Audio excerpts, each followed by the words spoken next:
any Tom, Dick, or Harry can actually access Yes, itong even- Viva Max. Even the minors, Mr. Even the President. minors can easily Sites access na yan. any Mr. President, sino ho ang pupwedeng magprotekta sa ating mga kabataan na itinuturing ng ating konstitusyon, ng ating mga ninuno, na mga nagbuwis ng buhay para sa kasarinlan ng ating bayan, na itinuturing hindi lang pag-asa ng bayan, kundi may-ari ng kinabukasan? Is that sino? Yung MTRCB po ba, naa-allow sila to rate the movies being shown or being accessed in this streaming apps, Mr. President? No, wala ho Specifically, itong they do Viva not have Max. any control or they do not have any control or regulation. Just put into the records of this August Chamber my sincerest thanks and gratitude to our dear colleague, who is not only a colleague of ours here in the Senate, but also who hails from the industry, na malapit po sa kanyang puso, sa industriya ng pelikulang Pilipino. Bihira po sa mga nakikita natin ngayon sa industriya ang may ganitong karakter para i-expose, Mr. President, ang ganitong uri ng mga bagay na tinatouch, Mr. President, yung napakahalagang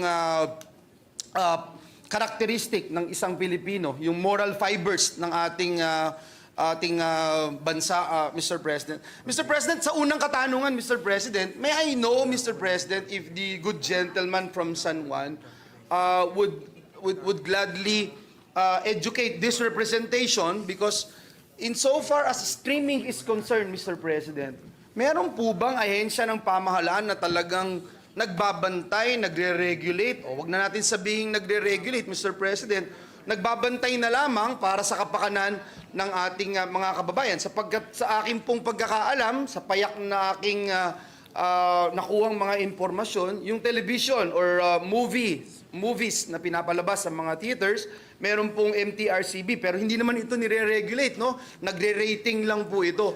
When it comes to streaming po ba, meron po, Ginoong Pangulo, na ahensya ng pamahalaan na talagang nakatutok para bantayan ang ating mga kababayan, lalo na ang ating pong mga kababayan? Well, ikinalulungkot ko pong sabihin sa inyo, Ginong Pangulo, na wala hong ahensya de gobyerno ang pwede mag-monitor nitong mga pinalalabas nitong sa streaming platform. Lalong-lalo na po yung MTRCB, hindi po sakop ng kanilang mandato ang pagmamonitor ng mga streamline platforms sa social media.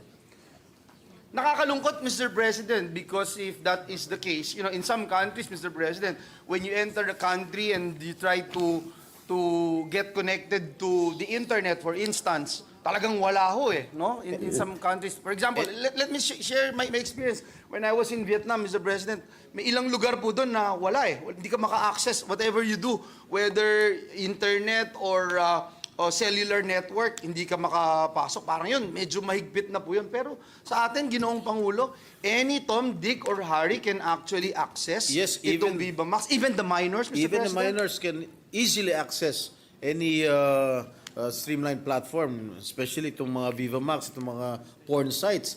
Ipepekein mo lang yung edad mo, sasabihin, how old are you? Sasabihin mo lang 18, 20, pwede ka na pumasok. Kahit 12 years old ka lang, pwede ka na pumasok. Yan po ang nakakalungkot. Are you saying, Mr. President, distinguished colleague, wala ho ni kahit anong mekanismo I don't think so. itong streamlining apps na ito na mag-check whether or not totoo o hindi yung Wala. pumapasok? I think they only ask for your age, for your name, or etc. And then you can put there na I am of age, I am 20 years old, I'm 25 years old, kahit minor de edad ka ba, pwede mong you can gain easy access dun sa mga sites na yan. Mr. President, sino ho ang pupwedeng magprotekta sa ating mga kabataan na itinuturing ng ating konstitusyon, ng ating mga ninuno, na mga nagbuwis ng buhay para sa kasarinlan ng ating bayan, na itinuturing hindi lang pag-asa ng bayan, kundi may-ari ng kinabukasan? Sino ho ang pupwedeng magprotekta, Mr. President? Senado na lang po ba? Kung ganito po ang sitwasyon, because our Constitution, Mr. President, is very clear. The 1987 Constitution states the role of the state to promote the youth's moral well-being. Nasa Section 13, Article 2 po yan ng ating Constitution. Sino ho ang pwede nating kalampagin para maprotektahan ang ating mga kababayan, lalo na ang ating mga kabataan, Mr. President? Well, sa ngayon, ang pwede nating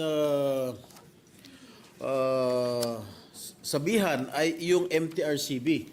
Dahil yun po ang gusto nila magkaroon ng control or regulation dito sa mga tinatawag na online streaming apps, no? Dahil siguro sila lang siguro yung the appropriate agency na pwedeng mag-regulate at mag-monitor dito sa mga streamline platforms na ito.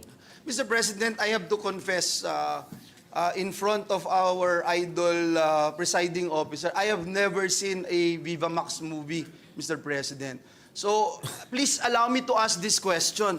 Ito ho ba ay the same as the movies being shown in theaters, Mr. President, with what? An X-rated movie, etc.? May pinapakita ba dito na hindi talaga kanais-nais na makita o dapat ma-rate man lang? Dahil dito sa mga theaters natin, Mr. President, I remember I was with my daughter and we're trying to watch a movie, a Marvel movie, and because there's violence, kahit anong gawin mo na pakiusap, hindi ka makakapasok doon sa theaters, Mr. President. Kahit na ako'y talaga innocently asked this question to the theater guards, Mr. President, na nandito naman yung tatay, nandito naman yung parent. Can we be allowed to watch a Marvel movie, Mr. President? Pero kahit anong pakiusap ko, hindi ko talaga kami pinapasok. And I admire the tenacity of the guards or those personnel manning the theaters, Mr. President.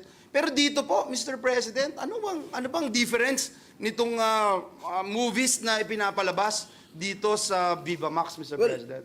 Once the MTRCB rates a movie, if it's rated X, kahit kailan, hindi ho pwedeng ipalabas sa sinehan yan. Sa publiko. Sa publiko.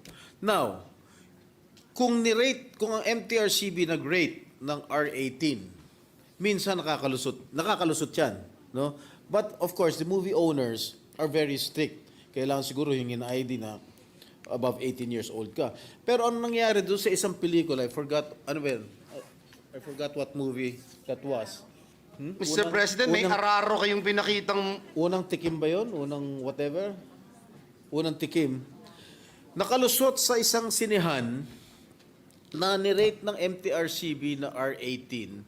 Nakalusot sa sinehan, pinapakita lahat, no? May pumping scene, may breast exposure, may butt exposure. Talagang, alam mo, nang malaswa talaga.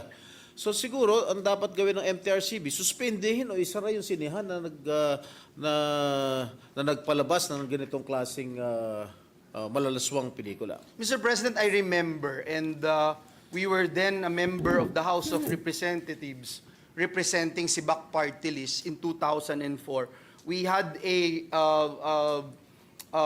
consultative meeting with theater owners to disallow showing of this so-called, for me, I would say it's already pornographic films, Mr. President. And during that time, the SM Schumart themselves made that decision not to show this kind of films. So my next question, Mr. President, is that yung MTRCB po ba naa-allow sila to rate the movies being shown or being accessed in this streaming apps, Mr. President? No, wala Specifically, itong they Viva do not have Max? any control or they do not have any control or regulation dito sa ating mga streamlined platforms, dito sa mga apps. Wala ho silang mandato, hindi ho sakop ng kanilang mandato. That is why what they are proposing in the bill, itong sa bagong bill na I think Ng pagbobotohan MTRCB. natin ngayon, na isama na yung live streaming katulad nitong Netflix, itong Viva Max, etc. etc. I agree, Mr. President, and I can't wait to vote for it while we are so blessed that at this point in time, yung MTRCB chair ay talagang naninindigan kung ano lang yung tama. Mapagalitan man, hindi man popular, talagang ginagawa kung ano yung tungkulin nila bilang MTRCB. But Mr. President, this is alarming because you are saying na any Tom, Dick, or Harry, even students, even minors, Mr. President, mismong mga anak natin, pwedeng maka-access nito, yung mga minors.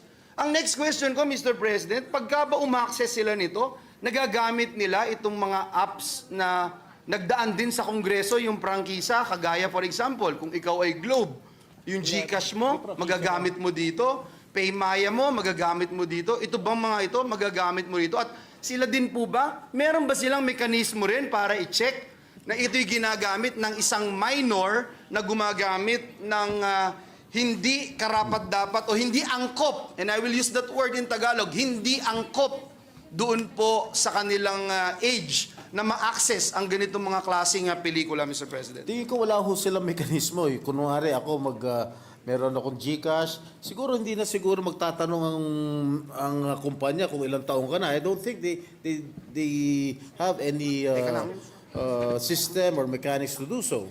No, palagay ko wala ho silang paraan para i-monitor kung minor de edad ka ba o sapat ba edad mo para makanood nitong mga applications nito. Nakakalungkot, Ginoong Pangulo, sapagkat kita-kita na lang talaga pala. Yung gano'n na lang ba yung sinasabi natin dito, Mr. President? Basta That's how it is, kumikita. Mr. President. Kita-kita na lang. And if that's the case, Mr. President, I am not even thinking twice to revisit the franchises that we have given to these companies, Mr. President. Because I remember, I once stood here in this August chamber to question, for example, yung mga GCash na yan, etc., na tumataya doon sa mga isabong. Ang dami na hong nagpakamatay doon sa isabong. Ang dami na hong nabiktima. Mga 16, 14 years old, doon po sa Davao, nakita natin, kalahating milyon, bigla may utang yung bata. Bakit? Hindi kasi na-check nakakapagtaya na po sila.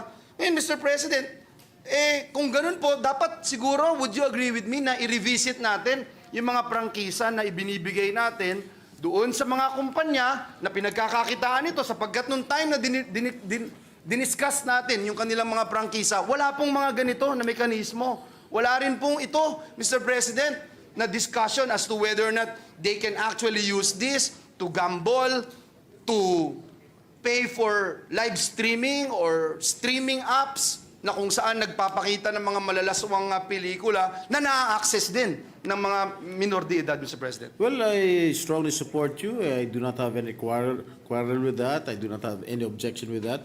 But I just would like to remind the good gentleman, ito mga GCash, Globe, Smart, ito lang yung it is just a means to pay the subscription of this particular application, katulad nga nitong Viva Max, itong kung mga isabong na ito. But of course, I will in due time I will support your proposal, Mr. President. Thank you, Mr. President. For me, it's just that we feel that there is some sort of responsibility we are giving to these companies. Hindi naman pwedeng absolute yung ibinibigay natin na kapangyarihan na you can do whatever you want.